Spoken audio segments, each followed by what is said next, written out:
पंडित ने थी भाई आ छोकरो आयो मस्त लागे चालो हूँ एनी जोड़े भागी जाऊँ।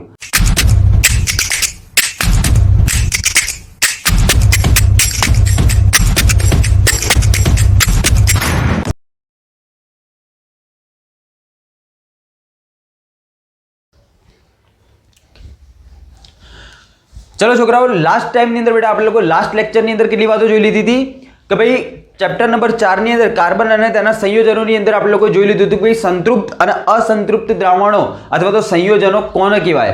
હવે એની અંદર એક નાનકડો ટોપિક તમારે લોકો શીખવો પડશે કે જેને કહીએ છીએ બેટા આપણે લોકો સમઘટકતા। તો ધ્યાન રાખજો તમે લોકો સમઘટકતા કોને કહેવાય। કેમ શીખવાનો? કેમ કે બોર્ડની અંદર ઘણી બધી વાર આની ઉપર તમને લોકોનો ક્વેશ્ચન જોવા મળશે। ચાલો તો સમઘટકતા એટલે શું? તો કે એવા ઘટકો, ધ્યાન રાખજો, એવા ઘટકો અથવા તો એવા સંયોજનો કે જે લોકોના અણુસૂત્ર કેવા હોય બેટા? સમાન હોય। અણુસૂત્ર કેવા હોવા જોઈએ? સમાન હોવા જોઈએ, પરંતુ એ લોકોના બંધારણીય સૂત્ર કેવા હશે બેટા? असमान હોય। શું કીધું?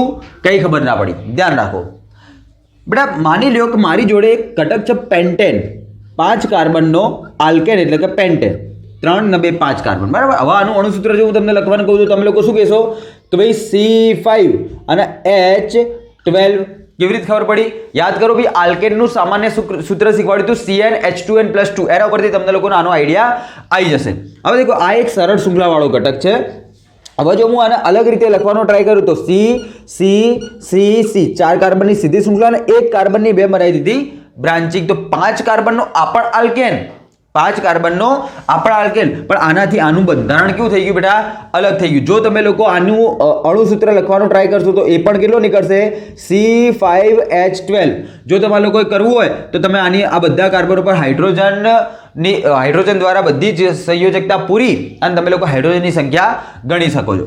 ચલો હજી એક આની અંદર સમઘટક તમને લોકોને જોવા મળશે, 1 2 3। હવે એક વચ્ચેલા કાર્બન ઉપર મેં 2 શાખા નીકાળી દીધી, દેખાય છે? તો આ પણ 5 કાર્બનનો ઘટક છે, આલ્કેન છે, આ પણ 5 કાર્બનનો આલ્કેન છે, આ પણ 5 કાર્બનનો આલ્કેન છે। આ સીધી સરળ શૃંખલાનો છે, આની અંદર એક જ શાખા છે, આની અંદર 2 અલગ અલગ શાખા આપણે લોકોએ નીકાળેલી છે। તો આનું પણ અણુસૂત્ર તમને લોકોને જોવા મળશે C5H12। હા, 3 ના નામકરણ અલગ હશે, પણ એ તમારે લોકો એટલું ડિટેલની અંદર જવાની કોઈ જરૂર નથી। પણ આ બેઝિકલી યાદ રાખવાનું કે જે ઘટકોના અણુસૂત્ર કેવા હોય બેટા? સમાન હોય, પરંતુ બંધારણીય સૂત્ર કેવા હોય? અલગ અલગ હોય। તો એવા ઘટકોના આપણે લોકો એકબીજાના સમઘટકો કહીએ છીએ અને આ ઘટનાને આપણે લોકો સમઘટકતા તરીકે ઓળખીએ છીએ। બોલો, એટલું ક્લિયર? આટલું ચકાચક? ચલો તો હવે બેટા આપણે લોકો આગળ જઈએ। આપણો મુખ્ય ટોપિક છે આજનો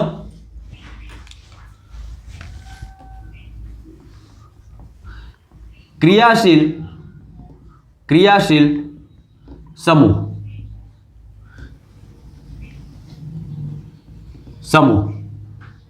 ધ્યાનથી જોજો, ધ્યાન રાખજો કે ભાઈ ક્રિયાશીલ સમૂહ કોને કહેવાય। દેખો, ક્રિયાશીલ સમૂહને શીખવું હોય એની પહેલા એક શબ્દ બીજો શીખો જેને આપણે લોકો ઓળખીએ છીએ બેટા વિષમ પરમાણુ। હવે ધ્યાન રાખો, વિષમ પરમાણુ કોને કહેવાય? તો ભાઈ બેઝિકલી માની લો કે ભાઈ મારી જોડે આ 1 અને 2 કાર્બનનો એક આલ્કેન છે, આની જોડે હાઇડ્રોજન હશે, ઓકે, આ રીતે। હવે શું થાય છે ભાઈ? આ આલ્કેનની અંદર કોઈ એક હાઇડ્રોજનનું, સમજો, કોઈ એક હાઇડ્રોજનનું શું કરવાનું બેટા? આપણે લોકો અન્ય કોઈ ઘટક દ્વારા વિસ્થાપન કરવાનું। આ એક હાઇડ્રોજનનું કોઈ અન્ય ઘટક દ્વારા વિસ્થાપન કરવાનું। માની લો ભાઈ હું અહીંયા વિસ્થાપન કરું છું, માની લો કે ભાઈ ક્લોરીન લગાવી દીધો, બરાબર? હાઇડ્રોજનનું વિસ્થાપન મેં ક્લોરીન દ્વારા કરી દીધું। તો હવે આ જે મેં નવો એક્સ્ટ્રા જે ક્લોરીન અંદર ઉમેરેલો છે તો એનો હું શું નામ આપીશ બેટા? વિષમ પરમાણુ કહીશ। એના શું કહીશ? હું વિષમ પરમાણુ કહીશ। ધ્યાન રાખો, તો વિષમ પરમાણુની વ્યાખ્યા શું પૂછી શકાય તમને લોકોને? શું લખી શકાય? તો કે તમારી હાઇડ્રોકાર્બન શૃંખલાની અંદર હાઇડ્રોજનનું વિસ્થાપન કોઈ અન્ય ઘટક અથવા તો અન્ય ઘટકના સમૂહ દ્વારા થાય, બરાબર? અન્ય ઘટકોના સમૂહ દ્વારા થાય તો એવા ઘટકોને તમે લોકો વિષમ પરમાણુ તરીકે ઓળખો છો। બોલો, પડશે એટલાની અંદર ખબર? હવે તમે લોકો યાદ રાખો કે ભાઈ ક્રિયાશીલ સમૂહ કોને કહેવાય? ક્રિયાશીલ સમૂહ કોને કહેવાય? ધ્યાન રાખજો, ક્રિયાશીલ સમૂહ કઈક આ રીતે કહીશું આપણે લોકો કે ભાઈ તમારી હાઇડ્રોકાર્બન શૃંખલાની, ધ્યાનથી સાંભળજો, તમારી હાઇડ્રોકાર્બન શૃંખલાની અંદર એક્ઝેક્ટલી આવી જ રીતે હાઇડ્રોજનનું વિસ્થાપન કોઈ એવા વિષમ પરમાણુ દ્વારા થાય છે કે હવે એ વિષમ પરમાણુ દ્વારા જ બધી રાસાયણિક પ્રક્રિયાઓનું શું થવાનું ચાલુ થઈ જશે, નિયમન થવાનું ચાલુ થઈ જશે. એ હાઇડ્રોકાર્બન જે કે બે શૃંખલા હતી એની પોતાની કોઈ અલગથી પ્રોપર્ટી હશે નહીં. તો એને આપણે લોકો શું કહીશું, એ જે નવો વિષમ પરમાણુ જોડાણો એને આપણે લોકો ક્રિયાશીલ સમૂહ કહીશું. તો ધ્યાન રાખજો, ક્રિયાશીલ સમૂહ તમે લોકો કેવી રીતે ડિફાઇન કરી શકો છો, તો કે હાઇડ્રોકાર્બનની અંદર હાઇડ્રોકાર્બન શૃંખલામાં હાઇડ્રોજનનું વિસ્થાપન એવા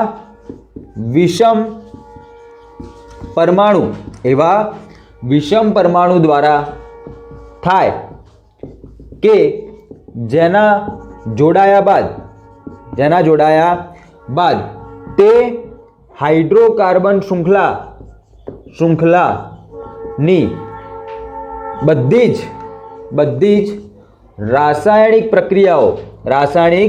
પ્રક્રિયાઓ તે વિષમ પરમાણુ દ્વારા થાય અથવા તો નિયમિત થાય તો તેવા વિષમ પરમાણુને ક્રિયાશીલ સમૂહ કહે છે. બોલો, આટલામાં ખબર પડશે. તો હાઇડ્રોકાર્બન શૃંખલાની અંદર દેખો આ એક્ઝેક્ટલી આ જ વસ્તુ થઈ ગઈ અહીંયા. તો કે હાઇડ્રોકાર્બન શૃંખલાની અંદર એક હાઇડ્રોજનનું અહીંયા વિસ્થાપન કરેલું છે. તો વિસ્થાપન એવા વિષમ પરમાણુ દ્વારા થાય છે કે જેના જોડાયા બાદ હાઇડ્રોકાર્બન શૃંખલાની બધી જ રાસાયણિક પ્રક્રિયા તે વિષમ પરમાણુ દ્વારા નિયમિત થશે. હવે દેખો આ વસ્તુને આપણે લોકો એક એક્ઝામ્પલ થ્રુ સમજીએ તો વધારે સારી રીતે ખબર પડશે. દેખજો, ધ્યાન રાખજો ભાઈ. માની લો તમે લોકો એક આને તો ઓળખતા જશો CH4. તમે કહેશો કે ભાઈ આને તો મિથેન કહેવાય, this is the methane. Okay, methane. હવે બેટા હું શું કરું છું, આ જે મિથેન હતો એની અંદરથી એક હાઇડ્રોજનનું વિસ્થાપન કરું છું અને CH3OH લગાવી દીધું. ત્યાં મેં એક નવો ઘટક લગાવી દીધો. દેખો, એક નવો ઘટક લગાવી દીધો કે જેનું નામ છે ભાઈ OH. એને આપણે લોકો આલ્કોહોલ તરીકે ઓળખીશું. આપણે લોકો પાછળથી એની વાત કરીએ. શું ફરક પડશે ધ્યાન રાખજો બેટા. જે તમારો મિથેન હતો એની અંદર 4 હાઇડ્રોજન ને 1 કાર્બન હતો. ઓકે, તો બેટા એનું જે સ્વરૂપ હશે, એ કયા સ્વરૂપે જોવા મળે, તો બેઝિકલી તમને લોકોને વાયુમય અવસ્થાની અંદર જોવા મળશે. હવે શું થઈ ગયું, એક હાઇડ્રોજનનું વિસ્થાપન થઈને ત્યાં શું લાગી ગયું, OH લાગી ગયો. તો બેટા એક OH ના કારણે આ આખું વાયુમય ઘટક શેમાં કન્વર્ટ થઈ જશે, પ્રવાહીની અંદર. ખબર પડે, CH4 હતો તો વાયુ, CH3OH એટલે કે એક નવો ઘટક આવ્યો, OH આવ્યો. તો એના લીધે ભાઈ એ આખું સંયોજનનું જે સ્વરૂપ હતું એ કેવું થઈ ગયું, ચેન્જ થઈને પ્રવાહી સ્વરૂપની અંદર કન્વર્ટ થઈ ગયું. ચલો ભાઈ, આ જે મિથેન વાયુ એ મિથેન વાયુ ભાઈ બિનઝેરી છે. કેવો છે બેટા, બિનઝેરી. પણ આ જે CH3OH છે એ કેવો છે બેટા, ઝેરી છે. એનો પોઈઝનસ છે. જો તમારી બોડીની અંદર એની બહુ અલ્પ માત્રા પણ જતી રહે તો એના દ્વારા તમારી મોત થઈ શકે છે અથવા તો તમારી આંખોની દ્રષ્ટિ દૂર થઈ શકે છે. તો આ વસ્તુઓ ઇમ્પોર્ટન્ટ રહી. બીજી વસ્તુ દેખો કે બેટા જે તમારા પાણીમાં દ્રાવ્યતા ધ્યાન રાખજો. તો કે મિથેનની પાણીમાં બિલકુલ પણ દ્રાવ્યતા છે નહીં અથવા તો બહુ જ અલ્પ દ્રાવ્ય છે. તો કે મિથેન જે છે એ કેવો છે બેટા, અલ્પ દ્રાવ્ય. પણ એના એક હાઇડ્રોજનનું વિસ્થાપન OH દ્વારા થતાં જ હવે એરિયો કેવો થઈ ગયો, પાણીમાં સુદ્રાવ્ય થઈ ગયો. કેવો થઈ ગયો બેટા, પાણીની અંદર સુદ્રાવ્ય થઈ ગયો. ભાઈ ખબર પડે છે તમને લોકોને, આઈડિયા આવતો હશે ધીરે ધીરે કે એક નવો વિષમ પરમાણુ આવવાના કારણે તમારા દરેકે દરેક જે નોર્મલ ઘટકો હતા, નોર્મલ જે ગુણધર્મો હતા એ બધા જ ગુણધર્મો ફેરફાર થવાના ચાલુ થઈ ગયા. બસ, તો આને જ કહેવાય ક્રિયાશીલ સમૂહ. હવે આ જે કાર્બનિક શૃંખલા એની દરેકે દરેક રાસાયણિક પ્રક્રિયા કોના ઉપર આધારિત થઈ જશે, આ OH ઉપર આધારિત થઈ જશે. તો એને કહેવાય ભાઈ તમારું ક્રિયાશીલ સમૂહ.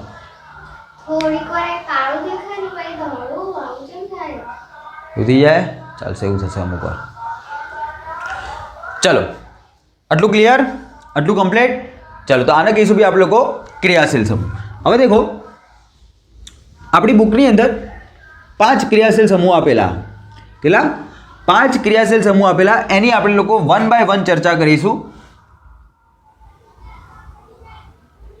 જોઈ લેજો. ચલો, પહેલો પહેલો બેટા એની અંદર આવે છે હેલોજન.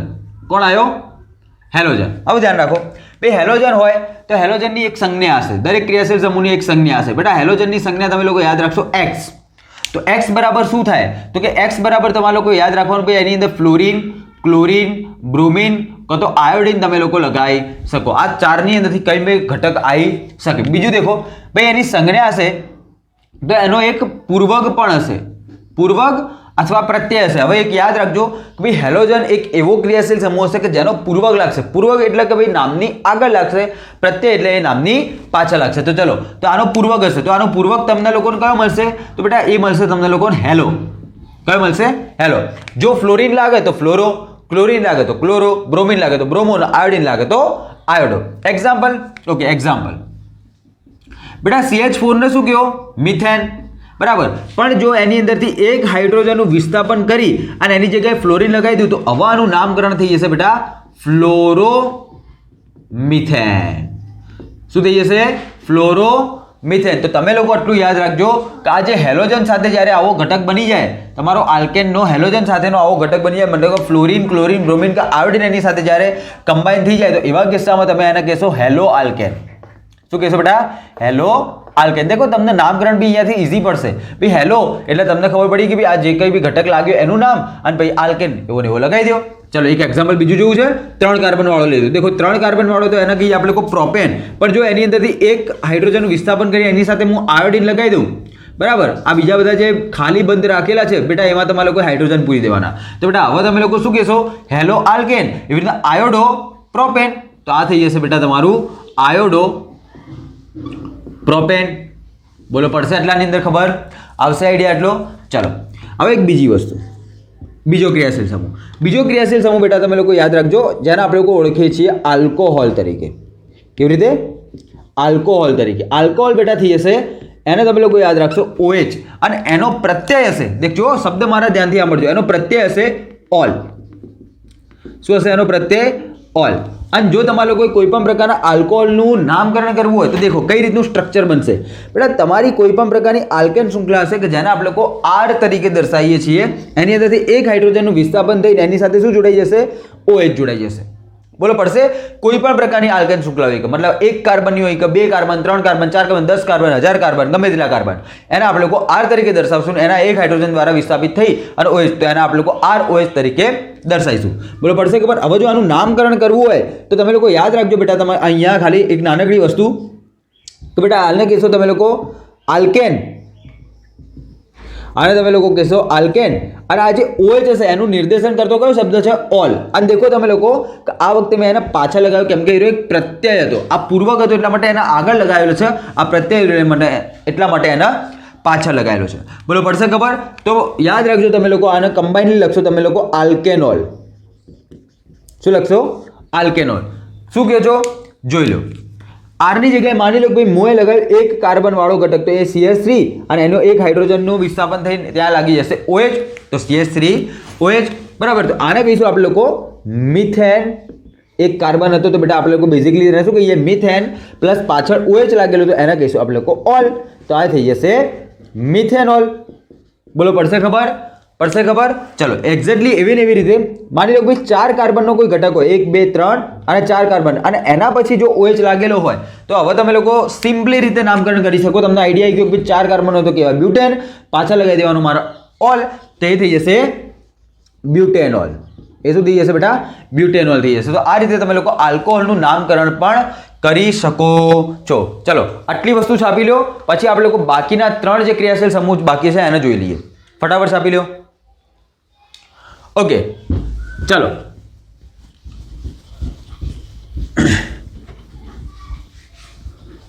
ચલો ભાઈ ધ્યાન રાખો.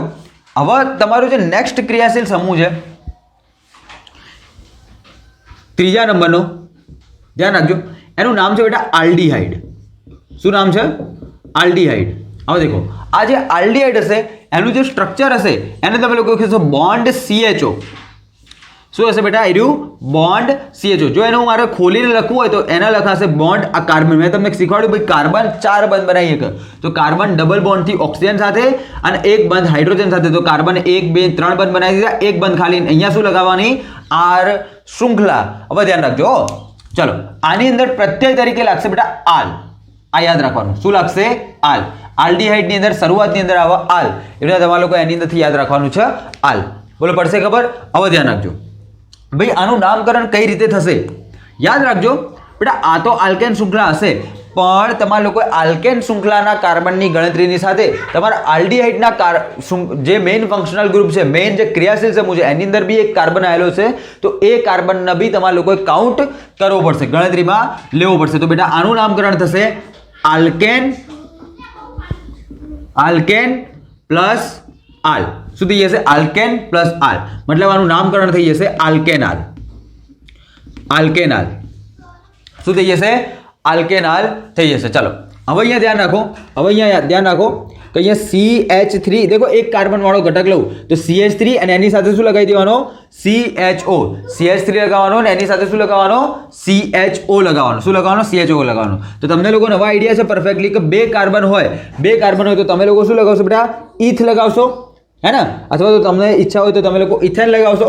આમ તો કેવું હોય, નામકરણ જો તમારે લોકો દિલ ખોલીને કરવું હોય તો બે કાર્બન હોય તો તમે લોકો લગાવો ઇથ, બંને વચ્ચે સિંગલ બોન્ડ તો N, અને CHO પણ લાગેલો છે તો એના માટે આલ. પતી ગયું. તો હવે ત્રણે ત્રણ શબ્દને ભેગા કરી દો તો આ શું થઈ ગયું? ઇથેનાલ. આ થઈ ગયું બેટા ઇથેનાલ. બોલો પડશે આને શું કહેશો તમે લોકો?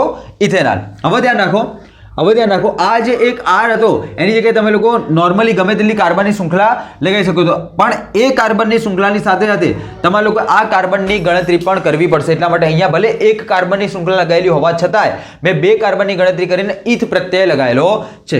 ચલો હવે આ આરની જગ્યાએ જો હું એક હાઇડ્રોજન ઓનલી લગાવું HCHO, તો બેટા મારો એ આલ્ડીહાઇડ એવો બનશે કે જેની અંદર માત્ર એક કાર્બન હશે. તો બેટા એનું નામકરણ જો મારે કરવું હોય તો એક કાર્બનના કારણે હું એને લગાવીશ મિથ N પ્લસ આલ. બોલો પડશે ખબર? તો આ થઈ જશે બેટા મિથેનાલ. આ શું થઈ જશે બેટા? મિથેનાલ થઈ જશે. શું થઈ જશે? મિથેનાલ થઈ જશે. ભૂંડ પણ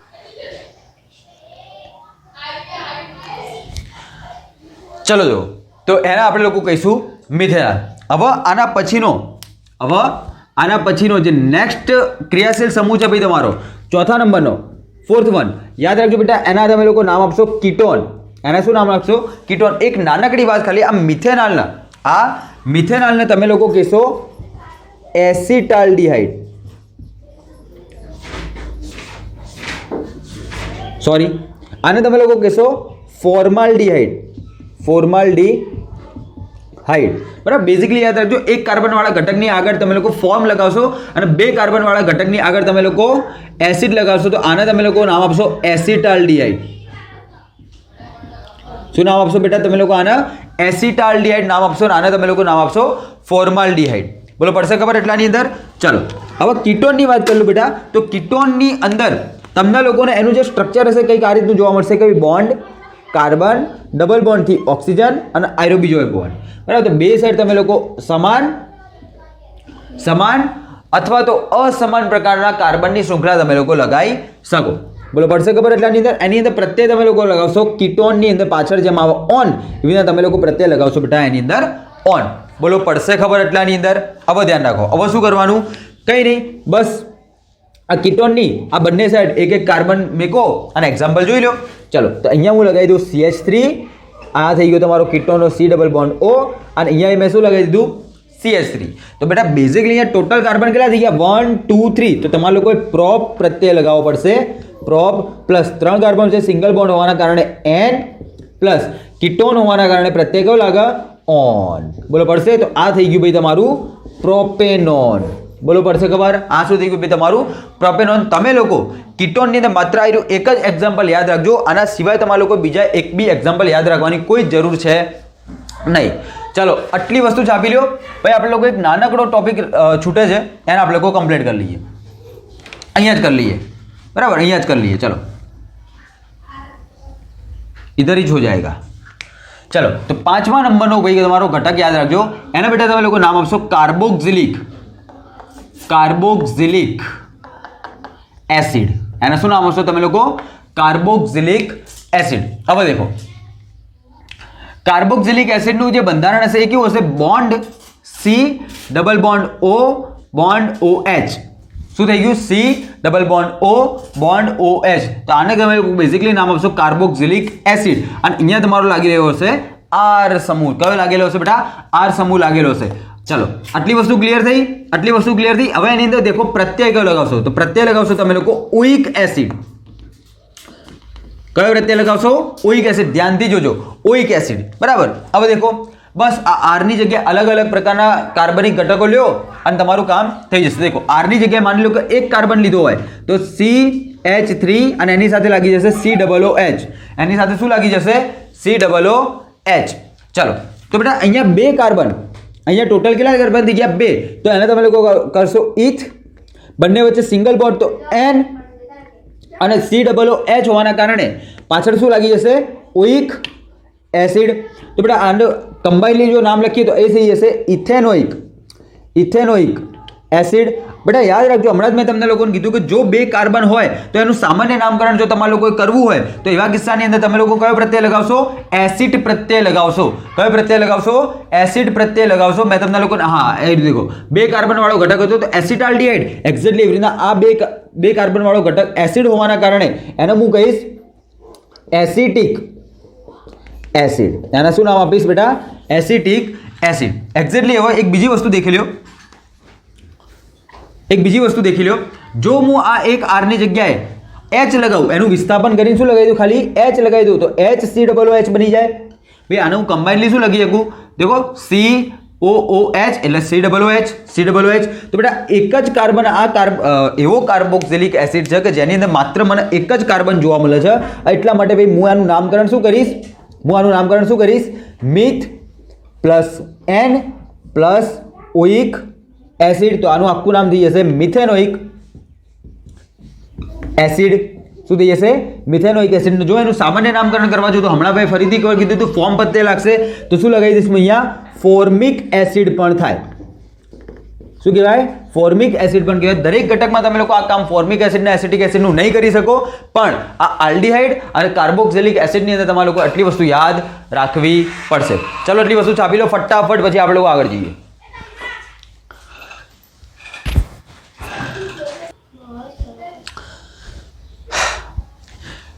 ચલો છોકરાઓ, આટલી વસ્તુ કમ્પ્લીટ થઈ ગઈ. તો હવે આપણે લોકો આગળ વધી રહ્યા છીએ સમાનધર્મી શ્રેણી ઉપર. બેટા દેખો આ ચેપ્ટર થોડું લાંબુ છે, આ ચેપ્ટર થોડું લેન્ધી છે, એટલા માટે કદાચ સુધી આનાથી વધારે એક એક્સ્ટ્રા વિડીયો પણ થઈ શકે છે. બરાબર. ચલો ભાઈ, સમાનધર્મી પહેલા તો શ્રેણી કોને કહેવાય, એની અંદર કઈ રીતનું કામકાજ થશે ધ્યાન રાખો. પહેલા એક્ઝામ્પલ આપીએ, પહેલા એને સમજીએ, ભાઈ એની વ્યાખ્યા તરફ આગળ વધશું. ધ્યાન રાખજો ભાઈ, સમાનધર્મી શ્રેણીની અંદર તમારે લોકો એટલી વસ્તુ યાદ રાખવાની કે જુદી જુદી જે તમારી આલ્કેન શૃંખલાઓ હશે, ભાઈ એક કાર્બન વાળીને કહીએ આપણે લોકો CH4, બે કાર્બન વાળીને કહીએ C2H6, ત્રણ કાર્બન વાળીને શું કહીશું? C3H8. આને શું કહીશું? C4H10. પછી શું કહીશું? પાંચ કાર્બન C5H12. છ કાર્બનને શું કહીશો? C6H14. પછી શું કહેશો? C7H16. આવી રીતે ભાઈ 10 સુધી આગળ વધશે. તમને બધાને ખબર છે ભાઈ આને મિથેન કહેવાય, આ ઇથેન છે, આ પ્રોપેન છે, આ બ્યુટેન છે, આ પેન્ટેન છે, આ હેક્સેન છે, ભાઈ આ રહ્યું હેપ્ટેન છે. હવે તમે લોકો એક વસ્તુ નોટિસ કરી હશે કે બેટા આની અને આની વચ્ચે કેટલા ઘટકોનો તફાવત? તો તમે કહેશો કે અહીંયા એક કાર્બન, અહીંયા બે કાર્બન, તો બંને વચ્ચે એક કાર્બનનો તફાવત. અહીંયા 4 હાઇડ્રોજન ને અહીંયા 6 હાઇડ્રોજન, તો અહીંયા બીજા 2 હાઇડ્રોજનનો તફાવત. તો એક કાર્બન અને 2 હાઇડ્રોજન એટલે કે બેટા અહીંયા CH2 નો તફાવત તમને લોકોને જોવા મળશે. તમે સેમ ટુ સેમ વસ્તુ જુઓ કે ભાઈ અહીંયાથી અહીંયા આવશો તો ફરીથી CH2 નો તફાવત તમને લોકોને જોવા મળશે. અને એવું આ દરેક કિસ્સાની અંદર દરેક એક જેમ સ્ટેપ તમે લોકો આગળ વધે જશો એવી રીતે તમને લોકોને CH2 નો તફાવત ઘડીએ જોવા મળશે. બોલો આટલી વસ્તુ ક્લિયર થશે. હવે એક બીજી વસ્તુ દેખી લો. આ તો મેં તમને લોકોને ખાલી આલ્કેનની વાત કરી હતી. આ તો ખાલી મેં તમને લોકોને કોની વાત કરી હતી બેટા?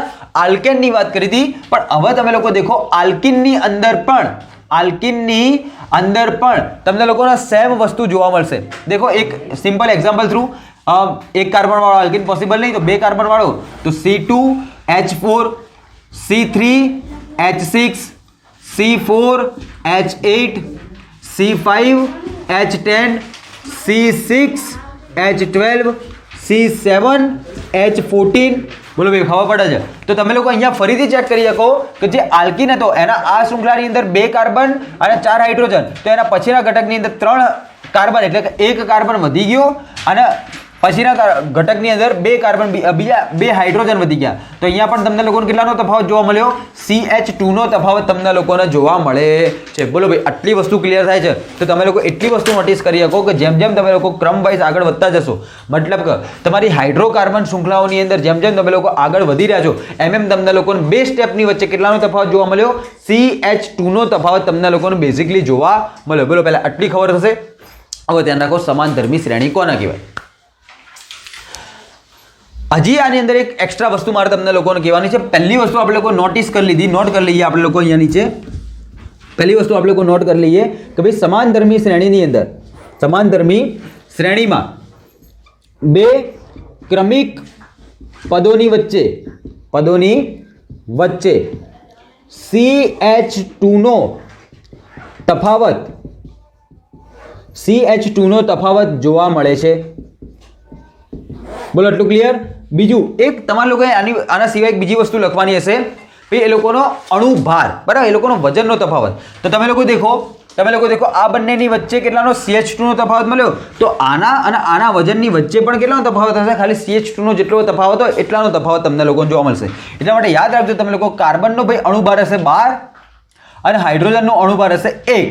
હવે તમે લોકો દેખો 12 અને 2 હાઇડ્રોજન તો બીજા 2 એટલે 12 13 14. તો તમને લોકોને 2 સેમ વસ્તુ, સમાનધર્મી શ્રેણીની અંદર 2 ક્રમિક પદોની વચ્ચે આ CH2 ની જગ્યાએ તમે લોકો શું લખી દેશો બેટા? યાદ રાખજો 12U નો અણુભારનો તફાવત જોવા મળે છે. બોલો પડશે આટલી ખબર? તો આ થઈ ગઈ ભાઈ તમારી સમાનધર્મી શ્રેણીની અડધી વાતો. હજી અડધી બાકી છે. ઓકે, હવે ચેક કરીએ ભાઈ આ આલ્કિન વાળા પોર્શન આપણે લોકો અહીંયાથી હટાવીએ છીએ. હા, એક્ઝેક્ટલી આવો ના જો તમે લોકો શ્રેણી આલ્કાઇનમાં બનાવશો તો આલ્કાઇનમાં પણ તમને લોકોને સેમ વસ્તુ જોવા મળશે. આવો ધ્યાન રાખજો. સમાનધર્મી શ્રેણી કોને કહેવાય એનો જો પરફેક્ટ આઈડિયા જોઈતો હોય તો તમે લોકો એની અંદર એક ક્રિયાશીલ સમૂહને ઇન્ક્લુડ કરીને વાતચીત કરી શકો. દેખો હું આની અંદર એક ક્રિયાશીલ સમૂહને ઇન્ક્લુડ કરું આલ્કોહોલને, તો આ થઈ જશે CH4 માંથી શેમાં કન્વર્ટ થઈ જાય? CH3 OH, એક હાઇડ્રોજનનું વિસ્થાપન થઈ OH લાગી ગયો. અહીંયા સુધી જશે C2H5 OH, અહીંયા સુધી જાય C3H7 OH, અહીંયા સુધી જાય C4H9 OH, અહીંયા સુધી જાય C5H11 OH, અહીંયા સુધી જાય C6H13 OH, અહીંયા સુધી જાય C7H15 OH. બોલો ભાઈ ખબર પડે? ભાઈ આને તમે લોકો કહેશો મિથેનોલ, ઇથેનોલ, પ્રોપેનોલ, બ્યુટેનોલ, પેન્ટેનોલ, હેક્ઝેનોલ અને આ થઈ ગયો ભાઈ તમારો હેપ્ટેનોલ. બોલો આટલા સુધીની અંદર આઈડિયા હશે. હવે દેખો જેમ જેમ તમે લોકો સમાનધર્મી શ્રેણીની અંદર આગળ વધતા જશો એમ તમારા ખાલી કાર્બનની સંખ્યામાં વધારો થાય, એટલે કે જે તમારી હાઇડ્રોકાર્બન શૃંખલા હશે એ હાઇડ્રોકાર્બન શૃંખલાની અંદર વધારો થશે. પણ આ દરેકે દરેક ઘટકના જે રાસાયણિક ગુણધર્મો હશે એ રાસાયણિક ગુણધર્મો તમને લોકોને મેક્સિમમ પ્રમાણમાં કેવા જોવા મળશે બેટા? સમાન પ્રકારના જોવા મળશે. એની પાછળનું બેઝિક રીઝન શું છે? કેમ કે ભાઈ આની અંદર શું આવેલો છે ભાઈ? સમાન પ્રકારનો ક્રિયાશીલ સમૂહ આવેલો છે. બોલો પહેલા આટલી ખબર પડશે, આટલો આઈડિયા આવશે. તો સમાનધર્મી શ્રેણીમાં શું આવેલા હશે ભાઈ? સમાન પ્રકારના ક્રિયાશીલ સમૂહ તમને લોકોને જોવા મળશે. તો તમે લોકો કહી શકો કે ભાઈ સમાનધર્મી શ્રેણી કોને કહેવાય? સમાનધર્મી શ્રેણી કોને કહેવાય? તો કે હાઇડ્રોકાર્બનની એવી ક્રમિક શૃંખલાઓ કે જેમાં અથવા તો એવી ક્રમિક શૃંખલાઓ કે જેઓની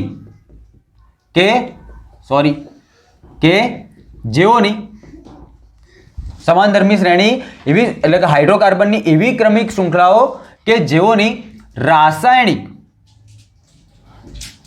રાસાયણિક વર્તુણક કેવી જોવા મળે બેટા? સમાન જોવા મળશે. સમાન જોવા મળે.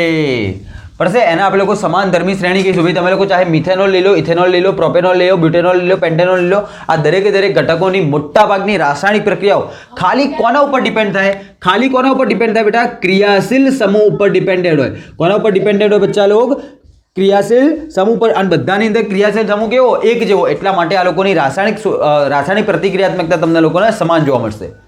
કયા ગુણધર્મો બદલાયેલા જોવા મળશે? બેટા યાદ રાખજો, એની અંદર તમને લોકોને ખાલી ભૌતિક ગુણધર્મો, કયા ભૌતિક ગુણધર્મો તમને લોકોને બદલાયેલા જોવા મળશે.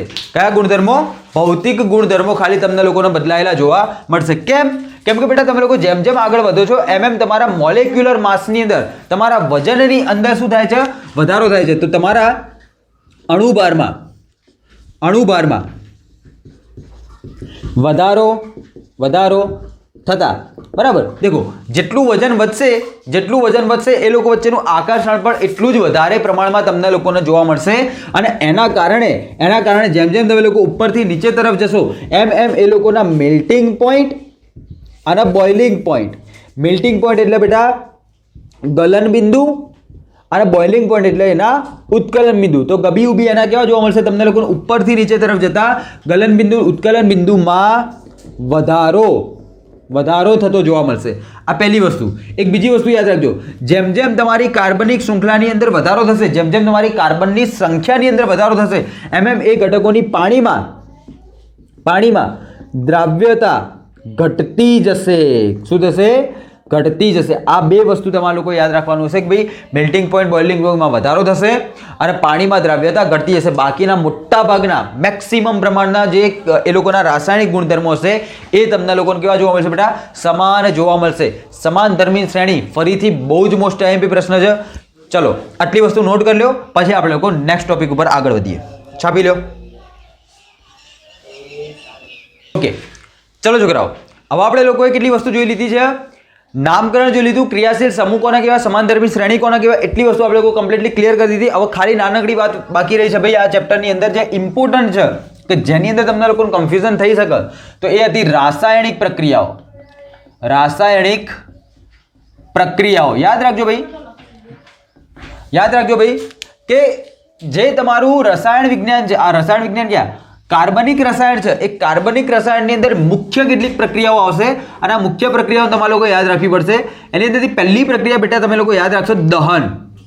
કઈ? દહન. બીજી રિએક્શનનું તમે લોકો નામ યાદ રાખશો ઓક્સિડેશન.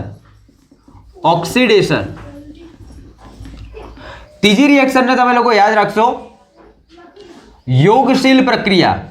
કઈ? યોગશીલ પ્રક્રિયા. અને ચોથી રિએક્શનને તમે લોકો યાદ રાખશો વિસ્થાપન પ્રક્રિયા. બેટા આ ચાર રિએક્શન હાલ તમારા 10th ના લેવલ ઉપર તમને લોકોને આવે છે. આના સિવાય બી ઘણી બધી એક્સ્ટ્રા રિએક્શન છે પણ હાલ આની ઉપર ફોકસ કરવાનું. તો ચલો ફટાફટ જોઈ લઈએ બેટા દહન એટલે શું. તો તમને લોકોને ખબર હોવી જોઈએ કે ભાઈ દહનનું નામ આવે એટલે ઓક્સિજન વાયુની હાજરી હોવી જરૂરી હોય છે. જ્યારે કોઈ પણ ઘટકને તમે લોકો ઓક્સિજનની હાજરીની અંદર જ્યારે તમે એને સળગાવો છો તો તમે એને કહેશો કે ભાઈ જે તે ઘટકનું આપણે લોકો શું કરેલું છે? દહન કરેલું. તમારા લોકો એટલી વસ્તુ કમ્પ્લીટલી મગજમાં યાદ રાખવાની કે કોઈ પણ પ્રકારના કાર્બનિક ઘટકનું ઓક્સિજન સાથે જો પ્રક્રિયા થાય મતલબ કે એનું જો દહન થાય તો એની અંદરથી હંમેશા કાર્બન ડાયોક્સાઇડ વાયુ ઉત્પન્ન થશે અને થશે જ. બરાબર. કેટલીક રિએક્શન દેખો કાર્બનિક ઘટકોની દહનની કેટલીક પ્રક્રિયા એની અંદરથી એક તો પ્યોર કોલસો ઓક્સિજન સાથે CO2 CH4 પ્લસ O2 તમને લોકોને ખબર જ હશે. તો અહીંયાથી ઉત્પન્ન થશે CO2 અને H2O. બેટા તમે લોકો પ્રક્રિયા ક્યારેક બેલેન્સ કરવાની પૂછાઈ શકાય તો અહીંયા એક કાર્બન, અહીંયા એક કાર્બન, અહીંયા 4 હાઇડ્રોજન તો અહીંયા હું લગાવી દઉં 2. તો અહીંયા ટોટલ કેટલા હાઇડ્રોજન ઓક્સિજન થઈ જાય? 2 અને 2 4 ઓક્સિજન થઈ જાય અને અહીંયા 2 જ ઓક્સિજન તો અહીંયા લખી દઈએ 2. તો ચલો આપણી પ્રક્રિયા કેવી થઈ ગઈ બેટા? અહીંયા બેલેન્સ થઈ ગઈ. હા આના સિવાય એક બીજી એક્ઝામ્પલ પર તમને લોકોને બુકમાં આપેલું છે તો આપણે લોકો ચેક કરી લઈએ કે CH3 CH2OH કે જેને આપણે લોકો ઓળખીશું ઇથેનોલ તરીકે. આ એક વસ્તુ યાદ રાખજો, કાર્બનિક રસાયણની અંદર ક્યારે પણ આ રીતની પ્રક્રિયાઓ લખો તો એ જે તે ઘટકની પાછળ તમારે લોકો એનું નીચે એનું નામકરણ તમારે લોકો કરવાનું. ઓકે. એને જ્યારે આપણે લોકો દહન કરાવશું જે રિએક્શન હોય એ રિએક્શન આવરી એરો ઉપર લખવી જરૂરી છે, બરાબર. જો તમે લોકો આ રીતની કન્ડિશનનો યુઝ કરો છો તો એવા કિસ્સાની અંદર તમારું જે પેપર હશે, તમારું જે રાઇટિંગ હશે, હેન્ડ રાઇટિંગ હશે, એ અલગથી તરી આવશે અને તમારી ક્યાંય મિસ્ટેક થઈ હશે તો સાહેબ એને ભૂલી શકે, બરાબર. ચલો, હવે જ્યારે આ બંનેની રિએક્શન થશે તો એક તો ઉત્પન્ન થશે CO2, યાદ રાખજો, બીજો ઉત્પન્ન થશે H2O. હા, પ્રક્રિયાને તમે લોકો આ વખતે બેલેન્સ કરી દેજો તમારી રીતે. ઓકે, હું અહીંયાથી આગળ જઉં છું. ઓકે, ચલો, દહનની રિએક્શનની અંદર તમને લોકોને બેઝિકલી ખબર પડી ગઈ હશે કે જ્યારે કોઈ પણ પ્રકારના કાર્બનિક ઘટકની અથવા તો હાઇડ્રોકાર્બનની હું ઓક્સિજન સાથે ઓક્સિજનની હાજરીમાં દહનની પ્રક્રિયા કરાવું તો કાર્બન ડાયોક્સાઇડ અને પાણી, અને જો એકલો પ્યોર કાર્બન હશે તો એ કિસ્સાની અંદર કાર્બન ડાયોક્સાઇડ, તો દરેક કિસ્સાની અંદર ભાઈ કાર્બન ડાયોક્સાઇડ તો કમસે કમ ઉત્પન્ન થશે અને થશે. બોલો, એટલું ક્લિયર?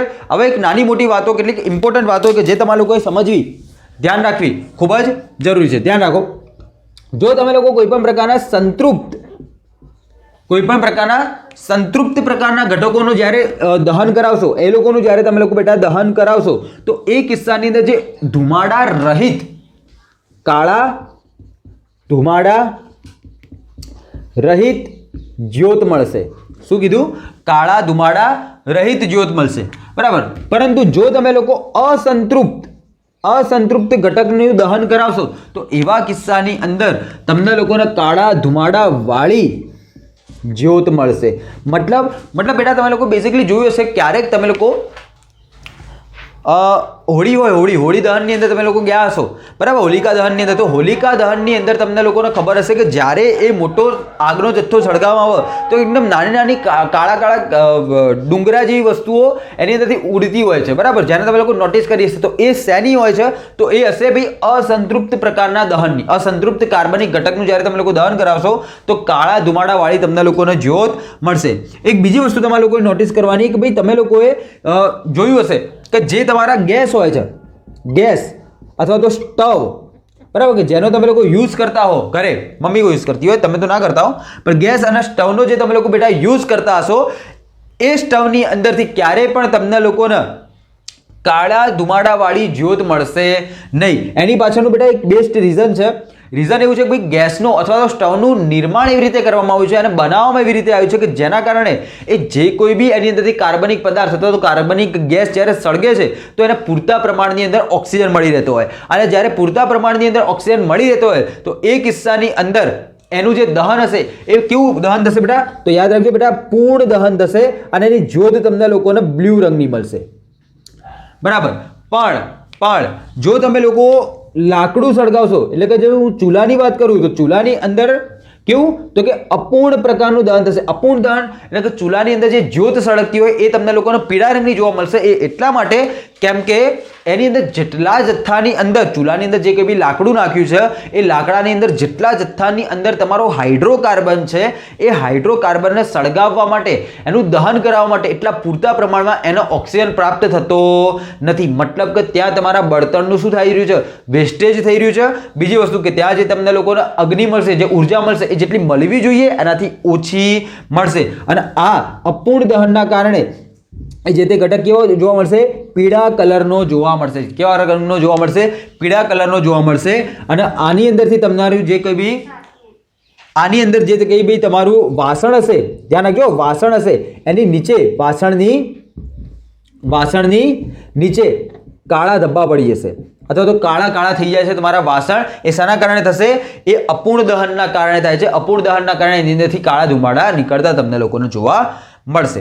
હા, એક બીજી વસ્તુ યાદ રાખજો, ગેસ અથવા સ્ટવની અંદર પણ જો તમે લોકો પૂર્ણ દહન કરાવો તો બરાબર, પણ જો ઓક્સિજનની માત્રા બહુ લિમિટેડ એરિયાની અંદર કરી દો અથવા તો લિમિટેડ કરી દો તો એવા કિસ્સાની અંદર એની જ્યોત પણ તમને લોકોને પીળા રંગની જોવા મળશે અને એની અંદરથી પણ અથવા તો એના દ્વારા પણ તમારા વાસણ કાળા થઈ શકે છે.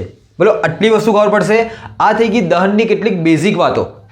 હવે એક બીજી વસ્તુ દેખો બેટા, દહનની વાત આવે ને તો તમારે લોકો એક બીજી વસ્તુની ચર્ચા કરવી પડે. એનું નામ હોય બેટા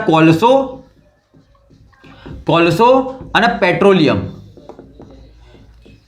કેમ કે કોલસો અને પેટ્રોલિયમમાં શું હોય? માત્ર કાર્બન, અને પેટ્રોલિયમની અંદર કાર્બન અને હાઇડ્રોજનના સિવાય નાઇટ્રોજન એન્ડ સલ્ફર પણ તમને લોકોને જોવા મળશે. આવા ઘટકો તમને લોકોને જોવા મળશે. તો જે કોલસો હતો તો બેટા એક ક્વેશ્ચન બહુ હોય કે ભાઈ કોલસો બન્યો તો કોલસો કયો કોલસાની વાત કરીએ, હે ને?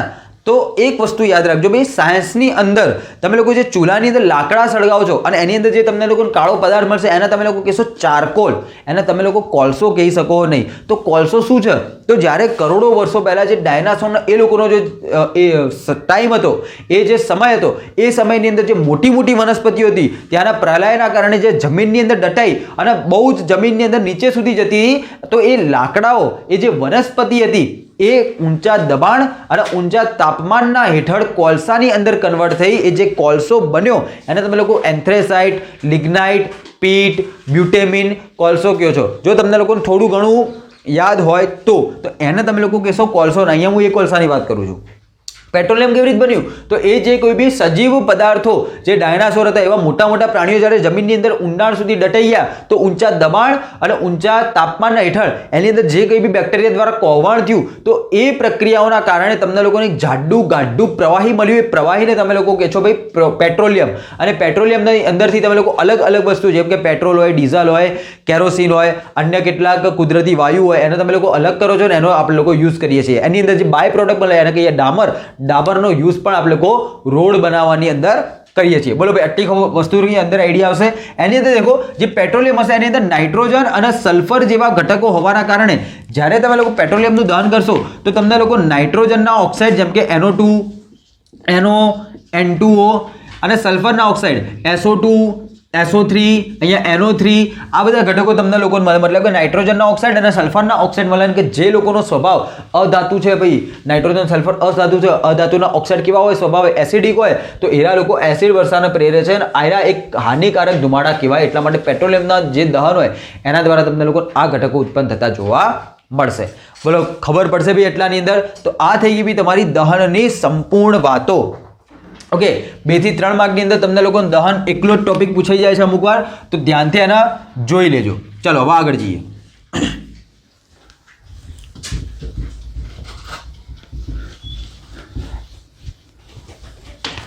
ચલો હવે બેટા આપણે લોકો વાત કરીએ ઓક્સિડેશનની. કોની?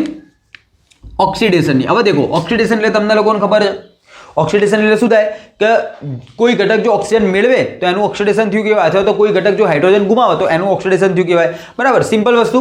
તો હવે દેખો ઓક્સિડેશન અહીંયા શું છે બેટા, તમે લોકો કેટલીક કન્ડિશનની અંદર ધ્યાનથી સાંભળજો. તમે લોકો કેટલીક કન્ડિશનની અંદર શું કરાવશો? અહીંયા માની લો કે ભાઈ હું અહીંયા ડાયરેક્ટ તમને લોકોને એક્ઝામ્પલ આપું. માની લો કે ભાઈ મારી જોડે છે CH3, CH2OH, મતલબ કોઈ મારી જોડે શું છે? ઇથેનોલ છે.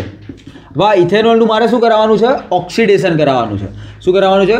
ઓક્સિડેશન. તો બેટા કેટલીક વખત શું હોય કે કોઈ પણ ઘટકનું જો ઓક્સિડેશન કરાવવું હોય તો એની માટે કેટલાક ઘટકોની જરૂર પડશે.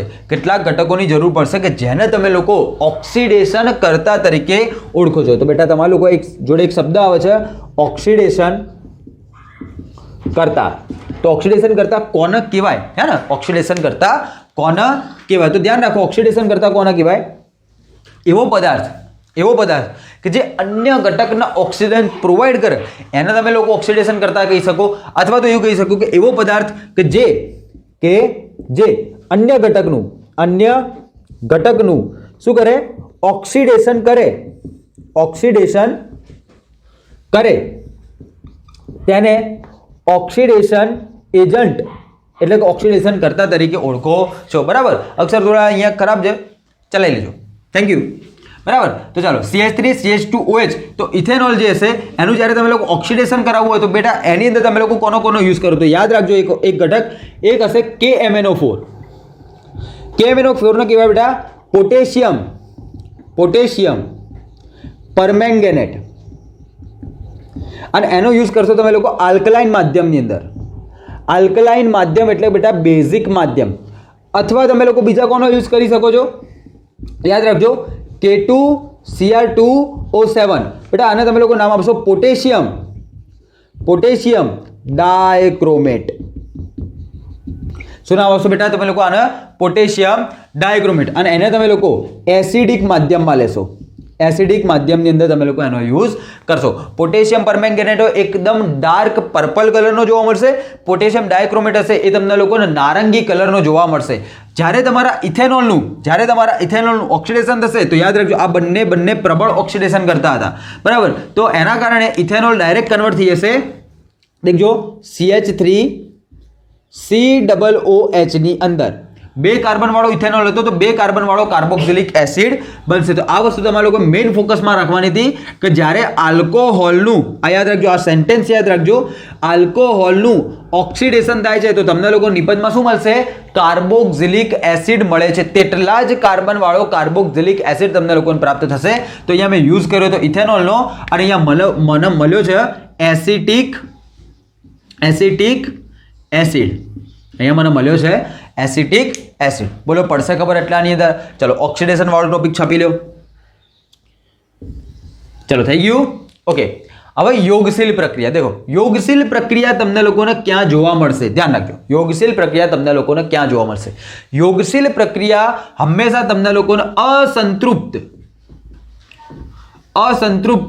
હાઇડ્રોકાર્બનમાં જોવા મળશે. શેમાં જોવા મળશે બેટા? યોગશીલ પ્રક્રિયા હંમેશા તમને લોકોને અસંતૃપ્ત હાઇડ્રોકાર્બનની અંદર જ જોવા મળશે. કઈ રીતે અને કેમ? ધ્યાન રાખો. તો બેટા જે અસંતૃપ્ત હાઇડ્રોકાર્બન હશે એની અંદર તમને લોકોને ખબર છે કે ભાઈ એની અંદર દ્વિબંધ અને ત્રિબંધ આવેલા હોય. શું આવેલું હોય? દ્વિબંધ અને ત્રિબંધ આવેલા. એક્ઝામ્પલ થ્રુ સમજાવીશ, બરાબર. અને આ યોગશીલ પ્રક્રિયાની અંદર શું થશે? આ દ્વિબંધ કે ત્રિબંધ બંધ જે હશે એ તૂટી જશે અને એ કન્વર્ટ થઈ જશે સિંગલ બોન્ડની અંદર. And they are convert into single બોન્ડની અંદર, એકલ બંધની અંદર કન્વર્ટ થઈ જાય, એકલ બંધમાં કન્વર્ટ થઈ જાય. તો આ હતા અસંતૃપ્ત હાઇડ્રોકાર્બન. આ કેવા થઈ ગયા બેટા? સંતૃપ્ત હાઇડ્રોકાર્બન. તો યોગશીલ પ્રક્રિયાની અંદર બેટા થશે કે જે તમારા દ્વિબંધ અને ત્રિબંધ હશે એ દ્વિબંધ અને ત્રિબંધ એટલે કે પાઈ બંધ તૂટી અને સિગ્મા બંધની અંદર કન્વર્ટ થઈ જશે, સંતૃપ્ત હાઇડ્રોકાર્બનની અંદર કન્વર્ટ થઈ જશે. સિમ્પલ વસ્તુ છે, એક એક્ઝામ્પલ થ્રુ સમજી લો. માની લો ભાઈ તમારી જોડે ઇથિન છે આ રીતે, બરાબર. આ ઇથિનની હું પ્રક્રિયા કરાવું. દેખો હવે આ રિએક્શન કઈ રીતે કરાવી શકું એનું ધ્યાન રાખજો. હું અહીંયા પ્લેટિનમ, પેલેડિયમ અથવા તો નિકલ, આ ત્રણમાંથી ગમે તે એક મેટલની સાથે હું શું ઉમેરીશ? એની અંદર H2 વાયુ ઉમેરીશ. ધ્યાન રાખજો, કયો વાયુ ઉમેરીશ બેટા?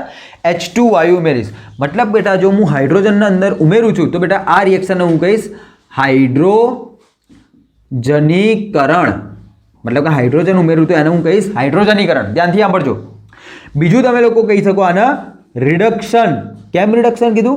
ભાઈ તમે લોકો યાદ કરો રિડક્શનની વ્યાખ્યા શું હતી? ઓક્સિજન દૂર થાય અથવા તો હાઇડ્રોજન ઉમેરાય. તો અહીંયા હાઇડ્રોજન અહીંયા ઉમેરાશે. કેવી રીતે ઉમેરાશે? દેખો ભાઈ મેં તમને કીધું હતું એક સિગ્મા હોય, ડબલ બોન્ડ હોય ત્યારે એક સિગ્મા બંધ કહેવાય અને એક પાઈ બંધ કહેવાય. જે પાઈ બંધ હોય વીક હોય. હવે એ વીક હોવાના કારણે એરો પાઈ બંધ શું થઈ જશે બેટા? તૂટી જશે. તો અહીંયા જે કાર્બન વચ્ચે શું વધશે? ખાલી સિંગલ બોન્ડ વચ્ચે એક હાઇડ્રોજન આવ્યો, બીજો હાઇડ્રોજન આવ્યો, એક હાઇડ્રોજન આવ્યો, બીજો હાઇડ્રોજન આવ્યો, ત્રીજો બંધ જે તૂટી ગયો, બંનેની અંદર એક જગ્યા ખાલી થઈ ગઈ. આ હાઇડ્રોજન એની અંદર ઉમેરાઈ જશે. ભાઈ પડે છે. તો આ અસંતૃપ્ત હાઇડ્રોકાર્બન કન્વર્ટ થઈ ગયું એક સંતૃપ્ત હાઇડ્રોકાર્બનની અંદર. કોની હાજરી રાખી મેં? પ્લેટિનિયમ, પેલેડિયમ અને નિકલની સાથે હાઇડ્રોજનનું હાઇડ્રોજનીકરણ કરાવ્યું. હવે દેખો અહીંયા ક્વેશ્ચન તમારા મનની અંદર થશે કે ભાઈ હાઇડ્રોજનીકરણ કરાવવું હતું તો એની અંદર પ્લેટિનમ, પેલેડિયમ અને નિકલની શું જરૂરિયાત પડી? તો યાદ રાખો બેટા અહીંયા તમે લોકો પ્લેટિનમ, પેલેડિયમ અને નિકલને તમે લોકો કહેશો ઉદ્દીપક. હવે ઉદ્દીપક કઈ બલા છે? ધ્યાન રાખો. ઉદ્દીપક કોને કહેવાય? ઉદ્દીપક કઈ રીતે કામ કરશે? તો બેટા જે ઉદ્દીપક હોય એ જે તે રાસાયણિક પ્રક્રિયાનો ખાલી દર વધારશે. એ રાસાયણિક પ્રક્રિયાની અંદર ભાગ ભજવે નહીં. બેટા એ કેવું હશે? પંડિત જેવું. કેવું હશે બેટા? પંડિત જેવું. કેવું હોય પંડિત આવે, છોકરી આવશે, છોકરો આવશે, છોકરા છોકરીના લગ્ન કરાવશે અને પંડિત પોતે જતો રહેશે. ભાઈ પંડિતને એવું નહીં થઈ જાય 5 મિનિટ ભાઈ આ છોકરી મસ્ત લાગે ચાલો હું એની જોડે લગ્ન કરી દઉં. ના, પંડિત પોતે ક્યારે રિએક્શન કરશે નહીં. પંડિતને એવું થઈ જાય કે ભાઈ આ છોકરો આવે મસ્ત લાગે ચાલો હું એની જોડે ભાગી જાઉં. ના, એવું બની શકે નહીં. તો આ પંડિત જેવું કામ કરશે. કેવું કરશે? બેના લગ્ન કરાવશે, મતલબ કે બે ઘટકોને કમ્બાઈન કરશે અને પોતે પ્યોર ફોર્મની અંદર ત્યાંથી નીકળી જશે. તો કાર્બનના હાઇડ્રોજનને કમ્બાઈન કરશે, એટલે કે આ ડબલ બોન્ડ તોડીને હાઇડ્રોજનની અંદર ઉમેરી આપશે, પણ પ્લેટિનમ, પેલેડિયમ અને નિકલ એ આ પ્રક્રિયાની અંદર ભાગ ભજવશે નહીં. તો એવા ઘટકોને આપણે લોકો ઉદ્દીપક કહીએ. તો ઉદ્દીપકની વ્યાખ્યા યાદ રાખજો, તો કે એવા રાસાયણિક ઘટકો કે જે રાસાયણિક પ્રક્રિયાનો દર વધારે છે, પરંતુ તે રાસાયણિક પ્રક્રિયામાં ભાગ ભજવતા નથી. બોલો પડશે? એરા પોતે પ્રક્રિયાની અંદર ભાગ ભજવશે નહીં, પણ શું કરશે? એરા લોકો ખાલી જે તે રિએક્શન કરાવવાની અંદર હેલ્પફુલ થશે, એ રિએક્શનને કરાવી આપશે. બોલો આટલું ક્લિયર? આટલું કમ્પ્લીટ? ચલો હવે આપણે લોકો નેક્સ્ટ જોઈ લઈએ. હજી આ યોગશીલ પ્રક્રિયા હજી રનિંગ જ છે. ઓકે, યોગશીલ પ્રક્રિયા હજી ચાલુ જ છે. તમે લોકો એટલી વસ્તુ છાપી લો, તો હું ઓક્સિડેશન વાળે પોઈન્ટને અહીંયાથી રિમૂવ કરી દઉં.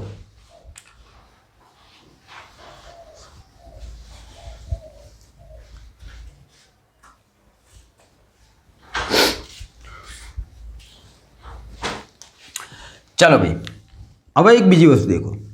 આ યોગશીલ વાળી પ્રક્રિયાની અંદર એક આ વસ્તુ તમારે લોકો યાદ રાખવાની. આના સિવાય બીજું શું યાદ રાખવાનું? બેટા તમે લોકો યોગશીલ પ્રક્રિયાની અંદર બેઝિકલી જોયું કે તમે લોકો એક અસંતૃપ્ત ઘટકના સંતૃપ્ત હાઇડ્રોકાર્બનની અંદર કન્વર્ટ કરો છો. એક્ઝેક્ટલી આ જ વસ્તુનો ઉપયોગ કરીએ છીએ આપણે લોકો અસંતૃપ્ત વનસ્પતિ તેલ એનું હાઇડ્રોજનીકરણ કરાવીએ છીએ. H2 એની અંદર ઉમેરશું. કોની હાજરીમાં? નિકલ, પ્લેટિનમ અથવા તો પેલેડિયમની હાજરીની અંદર તમે લોકો શું ઉમેરશો? અસંતૃપ્ત વનસ્પતિ તેલનું હાઇડ્રોજનીકરણ કરાવશો અને એને યાદ રાખજો, શબ્દ જોજો, સંતૃપ્ત વનસ્પતિ ઘીમાં કન્વર્ટ કરી દો છો. અને ભાઈ યાદ રાખજો કે અસંતૃપ્ત વનસ્પતિ તેલ ખૂબ જ યુઝફુલ વસ્તુ છે, પણ સંતૃપ્ત વનસ્પતિ ઘી એ તમારા બોડી માટે ખૂબ જ હાનિકારક ઘટક છે. યાદ રાખો. આજે સંતૃપ્ત વનસ્પતિ ઘીનું એક સિમ્પલ એક્ઝામ્પલ આપું તો બેટા તમે લોકો એને કહો છો ડાલડા ઘી. શું કહો છો તમે લોકો એના? ડાલડા ઘી. આ ડાલડા ઘીનો યુઝ શેમાં થાય? આ ડાલડા ઘીનો યુઝ આપણે લોકો આ પિંકુ, ગોપાલ, આ મતલબ કે જે પડીકા હોય છે એ પડીકાને તળવા માટે આપણે લોકો કોનો યુઝ કરીએ છીએ? ડાલડા ઘીનો યુઝ કરતા હોઈએ. હવે આ ડાલડા ઘી કઈ રીતે નુકસાનકારક છે આપણી માટે ધ્યાન રાખો. બેટા પોતે સંતૃપ્ત છે, મતલબ કે એની અંદર કોઈ પણ પ્રકારનો ડબલ બોન્ડ કે ટ્રિપલ બોન્ડ આવેલો હોય નહીં, અને સંતૃપ્ત હોય તો બધા એની અંદર કયા બંધ જોવા મળે? સિગ્મા, એટલે કે સ્ટ્રોંગ બોન્ડ જોવા મળે. અને જ્યારે તમને લોકોને એ બધાની અંદર સ્ટ્રોંગ બોન્ડ જોવા મળશે, બેટા ધ્યાન રાખજો, જો બધાની અંદર તમને લોકોને સ્ટ્રોંગ બોન્ડ જોવા મળશે તો એવા કિસ્સાની અંદર આ ઘટક જે હશે એ તમારા બોડીની અંદર જઈ અને કોઈ પણ પ્રકારની રિએક્શન આપશે નહીં. અને જો રિએક્શન નહીં આપે તો એરો નાના ઘટકોની અંદર તૂટતો નથી. જો નાના ઘટકોમાં તૂટશે નહીં તો એરો આપણા બ્લડની અંદર કન્ટિન્યુઅસલી શું કરતો રહે? ભાઈ ફ્લો કરતો રહેશે, આપણા બ્લડની સાથે સાથે ફરતો રહેશે. હવે આવા કિસ્સાની અંદર એ આપણી જે હાર્ટની જે નાની નાની વેસલ્સ હોય છે એની અંદર થોડા જથ્થાની અંદર શું થતો રહેશે? ભાઈ ડિપોઝિટ થતો રહેશે. માની લો કે તમારી હાર્ટની વેસલ આટલી પહોળી હતી, હવે એની અંદર સતત ડાલડા ઘી એટલે કે સંતૃપ્ત વનસ્પતિ ઘી અવર જવર હોવાના કારણે થોડું એની અંદર ડિપોઝિશન ચાલુ થઈ ગયું. મતલબ કે થોડો એની અંદર શું થવાનું ચાલુ થઈ ગયું? ભરાવો થવાનું ચાલુ થઈ ગયું. તમે લોકો દેખી શકો કે ભાઈ આની અંદર શું થવાનું ચાલુ થઈ ગયું? ભાઈ ડાલડા ઘી જે હતું એ એની અંદર ડિપોઝિટ થવાનું ચાલુ થઈ ગયું, એની અંદર ભરાવો કરવાનું ચાલુ કરી દીધું હોય. અને ધીરે ધીરે તમે લોકો દેખીએ કે જે કંઈ બી વેસલ હતી એ વેસલની સાઇઝ હવે ઘટીને કેટલી થઈ ગઈ? આટલી જ થઈ ગયું. હવે આટલી સાઇઝ એ ઇનફ નહીં હોતી બ્લડને પ્રોપરલી ફ્લો કરાવવા માટે. એવા કિસ્સાની અંદર તમને લોકોને હાર્ટની અલગ પ્રોબ્લેમ થાય છે. પછી અડધી રાતે હાર્ટ એટેક, હૃદયમાં દુખાવો, બરાબર, હૃદય બંધ થઈ જવું, આવી ઘણી બધી બીમારીઓથી તમારે લોકોએ પીડાવું પડે છે. ભાઈ તમે લોકો પેસમેકર લગાવો, એનજીઓ કરાવો, પ્લાસ્ટિક કરાવો, તો એનાથી સારું ના ખાઓ તો કોઈક વાર ખાઓ, બરાબર. પણ જો સંતૃપ્ત વનસ્પતિ તેલ હશે, મતલબ કે જે તલનું તેલ આપણે લોકો બનાવડાવીએ છીએ એ રીતનું, બરાબર, સૂર્યમુખીનું, તો એ જે ઘટકો હશે એના લોકો આપણા બોડીની અંદર જશે, રિએક્શન કરશે, રિએક્શન કરી નાના નાના પાર્ટની અંદર ડિવાઈડ થઈ જશે અને ડિવાઈડ થવાના કારણે એ આપણને પોષણ આપશે, જ્યારે આ આપણને નુકસાનકારક હોય છે. તો આ બંને વસ્તુ વચ્ચેનો તફાવત તમે લોકો યાદ રાખજો. બોલો, આટલી વસ્તુ ખબર પડશે બેટા? આટલી વસ્તુ ખબર પડશે? ચાલો, હવે એક નાનકડી રિએક્શન, ખાલી 5 મિનિટની રિએક્શન બાકી રહી ગઈ, વિસ્થાપન પ્રક્રિયા. એને આપણે લોકો અહીંયા જ કમ્પ્લીટ કરી દઈએ. દેખો, અહીંયા નીચે જ ચલાવી દઉં છું, विस्थापन प्रक्रिया, बराबर. અહીંયા आप लोग को जो लिए बेटा विस्थापन प्रक्रिया. मेरे छोटे मोटे बच्चों को बोलिंग लग रहा है जी, हाँ बोलिंग लग रहा है, कोई बात नहीं, बोर्ड आएगी फिर यही काम आने वाला है ना. आई जाओ, बिल्कुल पण टाइम वेस्ट કર્યા વગર આપણે લોકો આગળ વધી દઈએ. વિસ્થાપન પ્રક્રિયા. ચલો, વિસ્થાપન પ્રક્રિયાની અંદર શું થશે તમને લોકોને ખબર છે કે ભાઈ એક ઘટક એ અન્ય ઘટકને નીકાળી અને પોતે ત્યાં જોઈન્ટ થઈ જાય, એને કહેવાય વિસ્થાપન પ્રક્રિયા. જો વિસ્થાપન પ્રક્રિયા કરાવી હોય તો બેઝિકલી તમે લોકો જે આલ્કેન ઘટકો હોય છે અથવા તો સંતૃપ્ત હાઇડ્રોકાર્બન હશે એની અંદર તમને લોકોને વિસ્થાપન પ્રક્રિયા જોવા મળશે, અને જે અસંતૃપ્ત હાઇડ્રોકાર્બન હશે એની અંદર તમને લોકોને યુગશીલ પ્રક્રિયા જોવા મળશે. આટલું તમે લોકો યાદ રાખજો, બેઝિકલી એટલું હશે. આલ્કેન ઘટકોની અંદર દરેકે દરેક બંધ કેવા હશે? સિગ્મા બોન્ડિંગ વાળા હશે. કેવા હશે બેટા? સિગ્મા બોન્ડિંગ વાળા હશે. સિગ્મા બોન્ડિંગ હોય તો એના લોકો સ્ટ્રોંગ બોન્ડિંગ હોય તો તૂટે નહીં. પણ એક એક્ઝામ્પલ ખાલી તમે લોકો યાદ રાખો. CH4 માની લો કે ભાઈ મેં લીધો અને એની Cl2 સાથે રિએક્શન કરાવી, પણ કેવી રીતે? કોની હાજરીમાં? HNu એટલે જ્યારે સૂર્યપ્રકાશની હાજરી હોય તો બેટા એને લખીએ આપણે લોકો HNu તરીકે, અને આ ન્યુ છે, નોટ અ V. ઓકે, તો HNu, તો CH4 ની HNu સાથે Cl2 ની સાથે રિએક્શન કરાવવાની છે સૂર્યપ્રકાશની હાજરીમાં. એવા કિસ્સામાં શું થશે? એક ક્લોરીન એક હાઇડ્રોજનને લઈ અને એક HCl દૂર કરશે અને એક ક્લોરીન આ હાઇડ્રોકાર્બન સાથે કમ્બાઈન થઈ જશે, તો અહીંયા વધે CH3Cl. બોલો પડશે? આ એક ચેન રિએક્શન હોવાના કારણે આ પ્રક્રિયા અહીંયા ઊભી રહેતી નથી, અને CH3Cl પછી પણ આગળ બીજા અન્ય Cl2 સાથે